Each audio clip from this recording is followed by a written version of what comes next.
Teacher talking sports, what it does, what it do, how we live. And tomorrow is Thursday night football for Week 10 NFL. So let me do my weekly NFL picks against the spread. If we take a look at my season mark, 21 games over 500, 75, 54, and 6. Last week I finished exactly 500, 7 and 7. Ended strong as I won 2 of the 3 4 o'clock games Eastern time, the Sunday night game, and the Monday night football game to finish at 500. My first 5 weeks were winning, then had 2 losing weeks in a row. Week 8 winning week, week 9 even. So all in all, 6 winning weeks, 2 losing weeks, and 1 even week. So I'd say I'm doing pretty well. Knock on wood that it continues. Let's take a look at the spreads. 4 teams have buys, so we have 14 games altogether.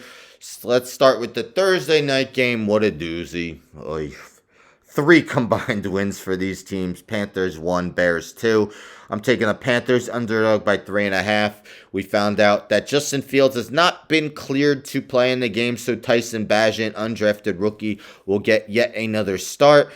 Brian Burns, who would have been the main pain in the behind for Bagent as a pass rusher, is also out. But I'm expecting a close game. Maybe the Panthers lose by a field goal. Maybe they can prevail. But, man, Bryce Young really needs to have good performances in games like these. I don't know.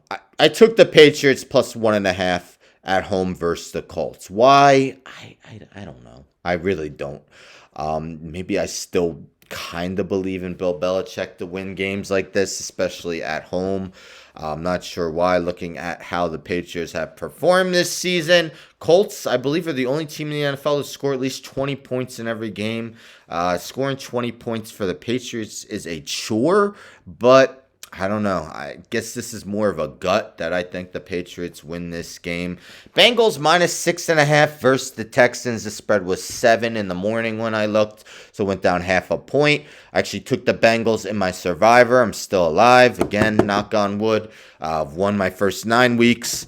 There's a more obvious team to take in survivor, but I've already taken them. They're coming later. But I think the Bengals win by at least a touchdown, an extra point. Yes, C.J. Stroud coming off his best performance, one of the best performances ever by a rookie quarterback. But I think Trey Hendrickson and company make his life more challenging than Tampa Bay did. Ravens minus 6 versus the Browns. Yes, I see that Cleveland Browns defense, one of the best in the league. But then I also see how the Ravens performed against 2 of the better teams in the NFC. Those being the Seattle Seahawks and the Detroit Lions, absolutely annihilating both of them. Right now, Ravens are just arguably looking like the best team in the NFL. So I'm picking them to win by at least 7.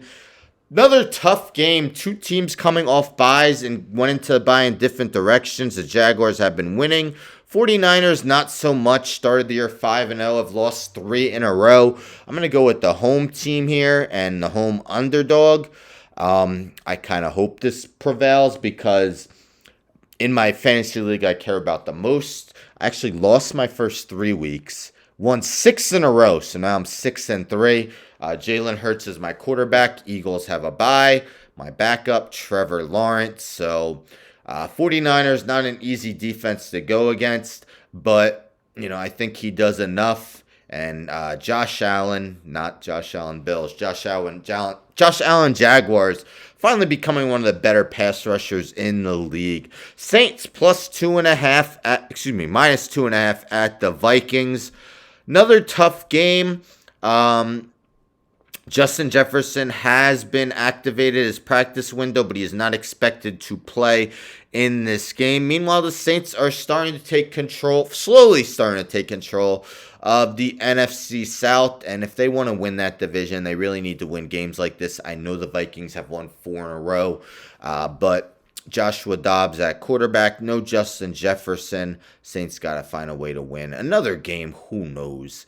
Packers plus 3 at Steelers. Steelers are the hardest team to predict. 5-3.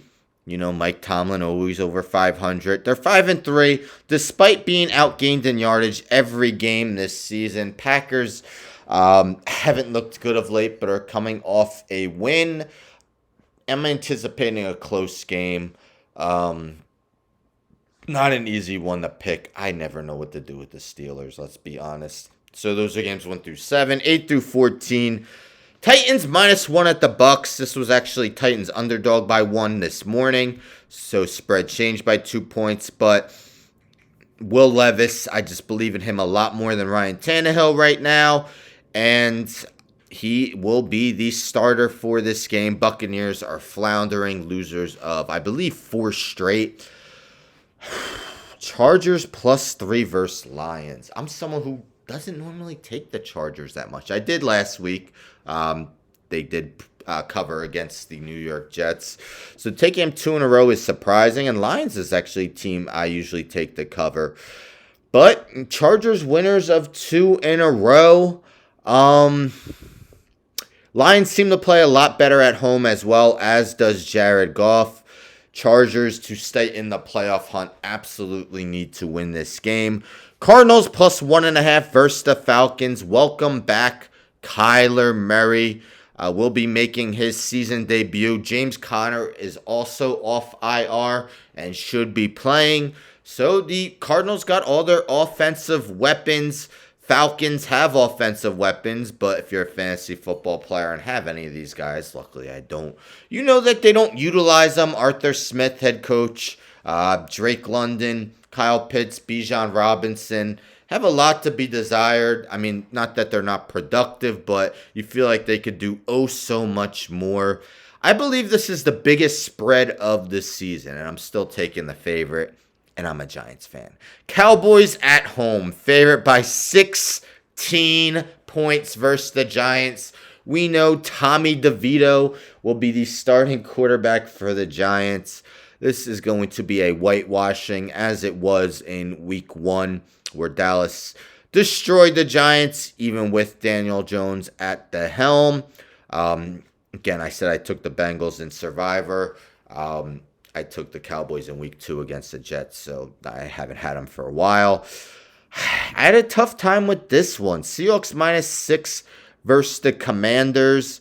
Commanders coming off a win against the Patriots. Seahawks got destroyed by the Baltimore Ravens, but no shame in that. They also destroyed the Lions, who came back to win the week after that.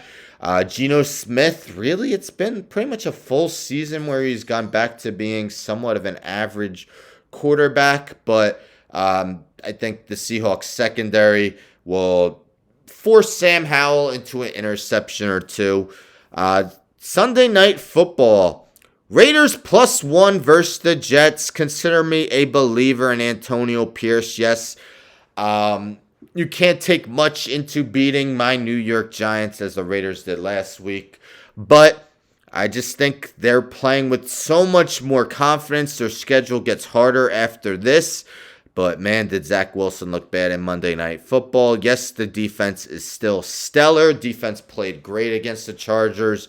But with how inept Zach Wilson has been, I think the Raiders win the game.